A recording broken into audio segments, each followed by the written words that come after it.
Hi friends, breast milk increase చేసుకోవడానికి food tips చెప్తాను. Mainly water అనేది ఎక్కువ తీసుకోవాలి.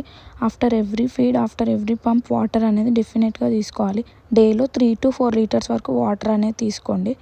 వాటర్ అనేది చాలా అంటే చాలా యూజ్ అవుతుంది బ్రెస్ట్ మిల్క్ సప్లైలో. మనం వాటర్ ఎంత బాగా తీసుకుంటే అంత బాగా మిల్క్ సప్లై అనేది అవుతుంది. నార్మల్ టైం కన్నా బ్రెస్ట్ ఫీడింగ్ మామ్స్కి ఈ టైంలో 200 to 500 క్యాలరీస్ ఎక్స్ట్రా బర్న్ అవుతాయి.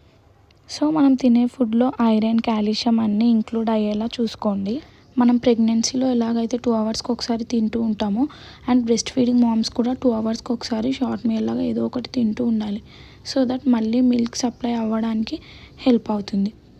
ఓన్లీ పంపింగే కాదు, మనం తినే ఫుడ్ పైన కూడా మిల్క్ సప్లై అనేది డిపెండ్ అయి ఉంటుంది. మనం ఎంత బాగా తింటే మిల్క్ సప్లై కూడా అంత బాగా అవుతుంది. ఆకుకూరలు, papaya and iron, calcium supplements అనేవి అస్సలు మిస్ చేయొద్దు బ్రెస్ట్ ఫీడింగ్ మామ్స్. అండ్ ఎల్లిపాయ అంటారు కదా, ఈ ఎల్లిపాయ ఏ ఫుడ్లో అయినా ఇంక్లూడ్ చేసుకోండి. మనం తినే ప్రతి ఒక్క ఫుడ్లో, కర్రీలో ఇది యాడ్ చేసుకోండి. ఫిష్, చికెన్ అండ్ సన్న పొట్టు రొయ్యలు అంటారు కదా అవి, అండ్ రాగులు, రాగి జావా, ఓమా ఆఫ్టర్ ఎవ్రీ ఫీడ్ కొంచెం ఓమా నోట్లో వేసుకోవచ్చు అండ్ సోక్ చేసి కూడా తాగొచ్చు. స్వీట్ పొటాటో అండ్ మునక్కాడ సూప్, ఇవన్నీ ఇంక్లూడ్ చేసుకుంటే సరిపోతుంది. ఇంకా బ్రెస్ట్ మిల్క్ ఇంక్రీజ్ చేసుకోవడానికి టిప్స్ కావాలంటే do follow and comment down below.